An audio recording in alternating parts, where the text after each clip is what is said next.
샬롬, 사랑하는 서울중앙교회 성도 여러분, 반갑습니다. 오늘도 하나님과 함께 동행하는 복된 하루가 되시기를 바라며 오늘 우리에게 주시는 생명의 양식을 함께 제30장 모세가 이스라엘 자손 지파의 수령들에게 말하여 이르되 여호와의 명령이 이러하니라. 사람이 여호와께 서원하였거나 결심하고 서약하였으면 깨뜨리지 말고 그가 입으로 말한 대로 다 이행할 것이니라. 또 여자가 만일 어려서 그 아버지 집에 있을 때 여호와께 서원한 일이나 스스로 결심하려고 한 일이 있다고 하자. 그의 아버지가 그의 서원이나 그가 결심한 서약을 듣고도 그에게 아무 말이 없으면 그의 모든 서원을 행할 것이요 그가 결심한 서약을 지킬 것이니라. 그러나 그의 아버지가 그것을 듣는 날에 허락하지 아니하면 그의 서원과 결심한 서약을 이루지 못할 것이니 그의 아버지가 허락하지 아니하였은즉 여호와께서 사하시리라. 또 혹시 남편을 맞을 때 서원이나 결심한 서약을 경솔하게 그의 입술로 말하였으면 그의 남편이 그것을 듣고 그 듣는 날에 그에게 아무 말이 없으면 그 서원을 이행할 것이요 그가 결심한 서약을 지킬 것이니라. 그러나 그의 남편이 그것을 듣는 날에 허락하지 아니하면 그 서원과 결심하려고 경솔하게 입술로 말한 서약은 무효가 될 것이니 여호와께서 그 여자를 사하시리라. 과부나 이혼당한 여자의 서원이나 그가 결심한 모든 서약은 지킬 것이니라. 부녀가 혹시 그의 남편의 집에서 서원을 하였다든지 결심하고 서약을 하였다 하자.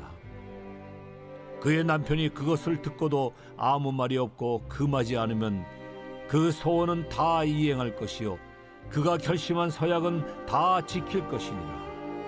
그러나 그의 남편이 그것을 듣는 날에 무효하게 하면 그 서원과 결심한 일에 대하여 입술로 말한 것을 아무것도 이루지 못하나니 그의 남편이 그것을 무효하게 하였은즉 여호와께서 그 부녀를 사하시느니라. 모든 서원과 마음을 자제하기로 한 모든 서약은 그의 남편이 그것을 지키게도 할 수 있고 무효하게도 할 수 있으니 그의 남편이 여러 날이 지나도록 말이 없으면 아내의 서원과 스스로 결심한 일을 지키게 하는 것이니 이는 그가 그것을 들을 때에 그의 아내에게 아무 말도 아니하였으므로 지키게 됨이니라. 그러나 그의 남편이 들은 지 얼마 후에 그것을 무효하게 하면 그가 아내의 죄를 담당할 것이니라. 이는 여호와께서 모세에게 명령하신 규례니 남편이 아내에게 아버지가 자기 집에 있는 어린 딸에 대한 것이니라. 샬롬, 오늘 하루도 하나님과 함께 동행하시는 복된 하루가 되시기를 바라며 오늘 우리에게 주시는 생명의 양식을 함께 나누겠습니다. 오늘 하나님께서 우리에게 주시는 말씀은 민수기 30장 말씀입니다. 이 본문은 서원 문제에 대해서 다루고 있습니다. 이 문제는 우리의 실생활 속에서도 흔히 일어나는 문제입니다. 어떤 대상에게 당신이 나에게 이렇게 해주면 내가 당신에게 이렇게 하겠습니다 라고 맹세하는 것을 말하죠. 혹은 자신이 결심한 어떤 것을 지키기 위해서 무엇을 하지 않는 것도 여기에 포함됩니다. 예를 들면 다이어트를 하기로 결심한 사람이 앞으로 한 달 동안 탄수화물을 먹지 않겠다 라고 선언하는 것도 일종의 서원 혹은 서약이라고 볼 수 있습니다. 본문에서는 서원하는 대상에 따라서 어떻게 처신해야 되는지를 기록하고 있는데요. 첫 번째로 사람이 하나님께 서원하는 경우입니다. 이 경우에는 남녀노소 이유 여하를 불문하고 그 서원하는 내용을 하나도 빠짐없이 지켜야 한다고 말씀하고 있습니다. 하나님은 거룩하시며 그분의 거룩하신 이름을 맹세라는 것을 빙자해서 함부로 사용하는 것을 제3계명에서 분명하게 금하고 있기 때문입니다. 하나님께 함부로 서원했다가 큰 낭패를 본 경우를 우리는 사사기 11장에 등장하는 입다의 예를 통해서 너무도 잘 알고 있습니다. 이스라엘의 사사였던 입다가 암몬 족속과 전쟁을 치르면서 하나님께 소원하기를 전쟁에서 승리하게 해주시면 자신을 가장 먼저 영접하러 나오는 자를 하나님께 제물로 바치겠습니다 라고 소원합니다. 그 후에 전쟁에서 승리하고 돌아온 입다를 가장 먼저 맞이한 사람은 다름 아닌 하나밖에 없는 그의 딸이었고, 입다는 눈물을 머금고 그의 딸을 하나님 앞에 제물로 바치게 됩니다.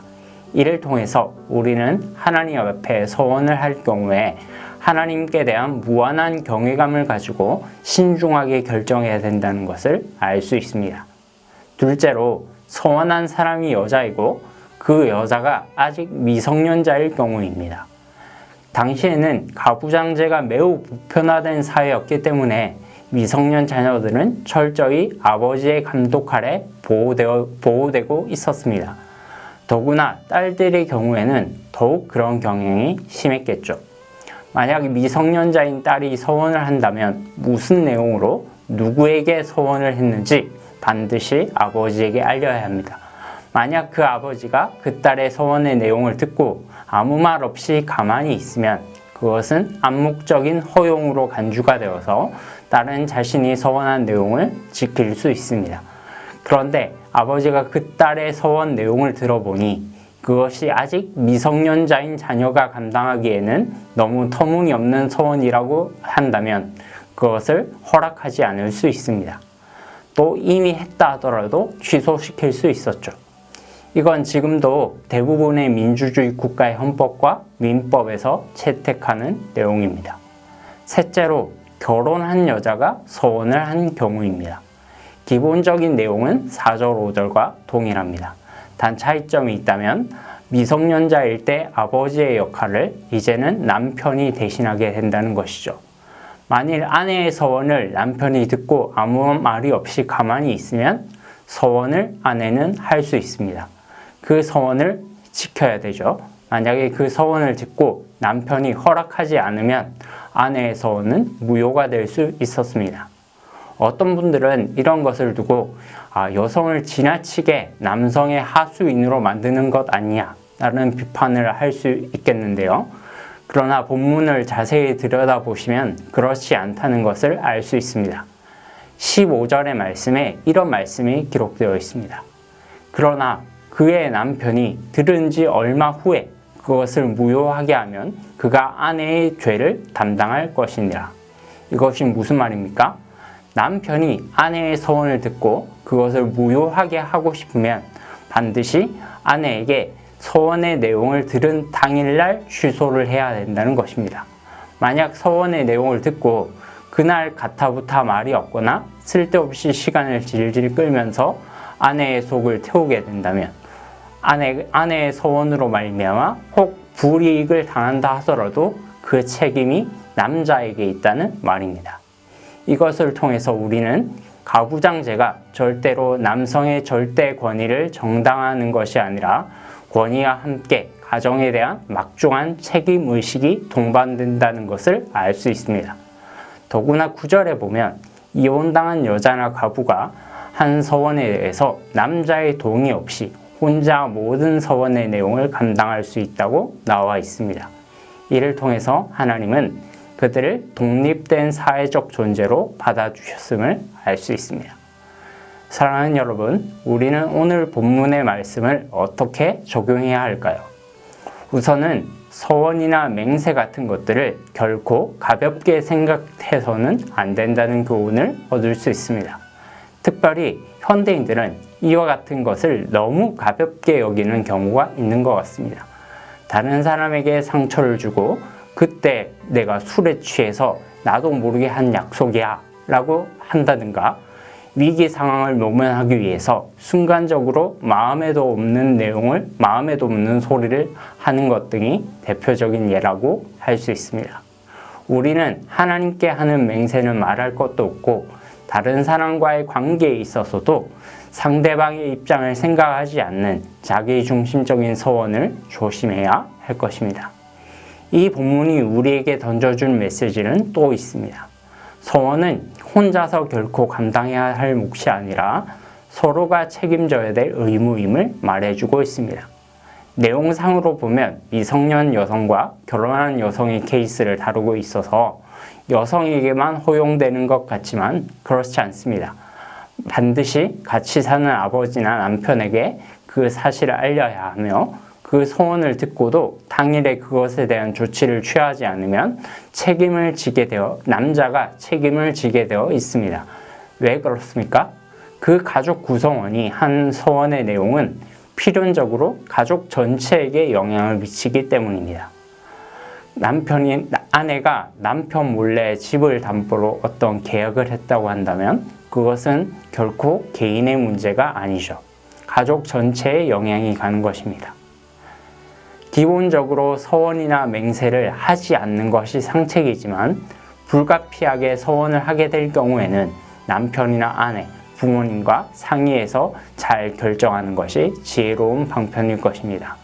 이때 지나치게 본인의 고집을 내세우지 않고 자신의 그 행동이 가족 전체에게 미칠 영향을 잘 생각해서 신중하게 결정하는 것이 공동체의 덕을 세우는 것임을 기억하시기 바랍니다.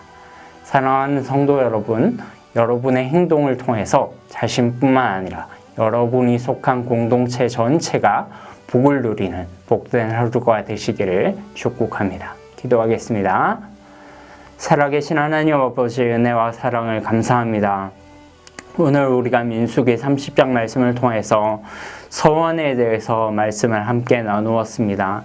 이것을 통해서 우리의 말과 행동이 얼마나 가볍고 신중하지 못한지를 다시 한번 회개하게 됩니다.